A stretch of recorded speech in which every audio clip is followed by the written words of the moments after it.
والے تھے, जिन्होंने हुक्मरानी करते हुए अपने आप को अवाम के लिए, कौम के लिए वक्फ कर दिया था.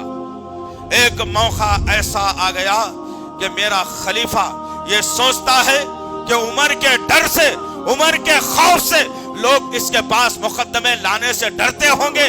कोई आकर के पूछता नहीं है मुझसे कोई बात, हर आदमी सहमा हुआ रहता है मेरी ताकत के सामने. लिहाजा मैं एक काम करूं, जब सारी कायनात सो जाए, सारी आबादी सो जाए, सारे लोग सो जाए, मैं निकलूं और फिर लोगों के पास जाकर मोहल्ले आबादी में सुनूं तो सही कि लोग मेरे बारे में क्या गुमान रखते हैं, लोग मेरे बारे में क्या सोचते हैं. मेरा हुक्मरान रात के अंधेरे में, आज के जैसी लाइटिंग नहीं थी दोस्त, चरागों और मशालों का दौर था. लोग शाम में सोते हुए वो भी गुल कर दिया करते थे.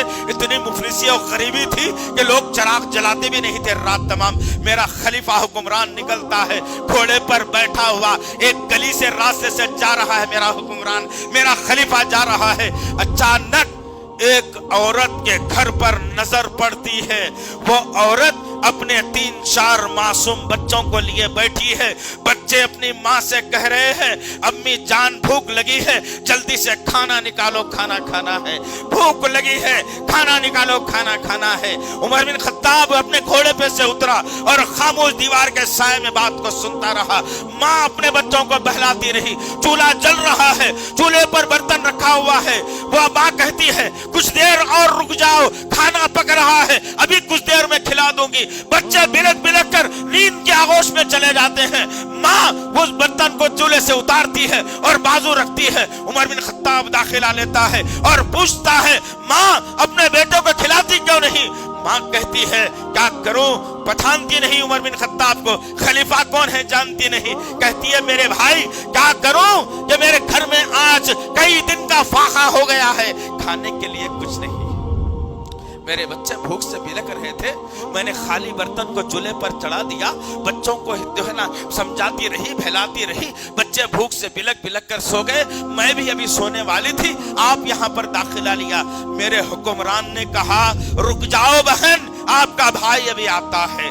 वापिस आए, बैतुल माल में देखा, चावल का थैला उठाया, आटे का थैला उठाया और साथ में गुलाम असलम था. वो मंजर देख रहा है, मेरा खलीफा, मेरा हुक्मरान, जिसकी दूती अफ्रीका और अमेरिका तक लहरा रहे परचम पर थी, सारा का सारा ईरान जिसके कदमों में आ गया था, वो बड़ा हुक्मरान कहता है, मेरे कांधे पर है असलम, ये चावल की बोरी, ये आटे की बोरी उठा दो.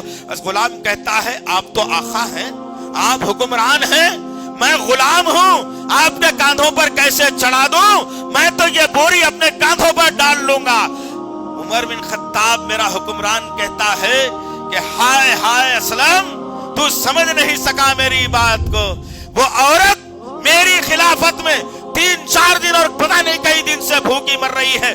कल अल्लाह ताला उसके मुताल्लिक मुझसे सवाल कर लेगा तो उमर बिन खत्ताब का क्या हाल होगा, तो जरा सोच तो सही. और कल का बोझ क़यामत के मैदान का, मेरा बोझ मैं उठाने वाला हूं, तू मेरा बोझ उठा नहीं सकता. इसलिए मैं चाहता हूं कि आज वो बोझ को मैं अपने कांधे पर उठा लूं. कांधे पे थैलों को डाल लिया. कल घोड़े पर जा रहा था मेरा खलीफा, अभी पैदल जा रहा है मक्के की गलियों से, कांधे पर वजन डाल लिया हुआ, जल्दी जल्दी कदमों को डालता है और बहन के पास आकर कहता है, बहन ये लो, अगर कुछ कम है तो और कह देना, तो आपका भाई और लाने के लिए तैयार है. बहन ने सवाल किया, मेरे भाई इतनी रात को सारे लोग सो रहे हैं, तुम कौन हो जो हमारी दाद रसी के लिए आ गए? मेरा हुक्मरान कहता है, मैं ही तो वो उमर बिन खत्ताब खलीफा हूँ. बहन की आंखों से आंसू जारी होते हैं और आसमान की तरफ हाथों को उठाकर कहती है, अल्लाह मेरे इस भाई की उम्र में और तरक्की देना और इसके तख्मे में इजाफा कर देना. जरा गौर करो, क्या आज का कोई हुक्मरान है? किसी को बस्ती का जिम्मेदार बना दिया जाता है तो वो तो कहता है कि मेरे घर का कचरा भी तुम उठा कर ले जाओ. वो तो कहता है, मुझे तुम सलाम नहीं करे देख लूंगा, मेरे घर के सामने से तन के जा रहे थे छोड़ूंगा नहीं. नौज़ुबिल्लाह मिन ज़ालिक, याज़ुबिल्लाह. क्या बना लिया दस्तूर यारो, वो कैसे हुक्मरान थे और ये कैसे हुक्मरान है.